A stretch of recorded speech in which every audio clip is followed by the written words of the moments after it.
Ֆինանսների նախարարը ինձ հակադրվում է, ասում է, լավ, հիմա մենք որ մեր խոստումը անենք, օրինակ թոշակի չափը պետք է բարձրացնենք 25-30 հազար դրամով։ Ասում եմ, այո, դուք եք խոստացել։ Ասում եմ, բայց դուք հիմա տենց առաջարկ եք անում, բայց եթե այդ անենք, մենք կընկնենք ֆինանսական անկայունության մեջ։ Եղբայր, հարազատ, դու 5 տարի բա չէիր մտածում, թե նոր ես կրթություն ստացել տնտեսագիտական, նոր ես հասկացել, որ այո, կտրուկ սոցիալական ծախսերի ավելացումը կարող է բերել ֆինանսական անկայունության։ Ասում եմ, բայց էդ էի ասում է 4 տարի, որ ականջալուր չէիք լինում, մի հատ էլ ինձ ասում եք սպասի, մի շտապիր, մենք ենք խոստացել, մենք էլ կանենք։ Հիմա էլ ասում են,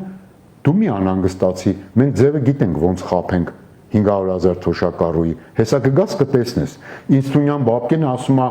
ընտրություններին կգաս կտեսնես, ոնց է կարողանում ԿՊ-ն խոստանա, չանի, խաբի ու նորից ընտրվի։ Էս էր ինձ ասում։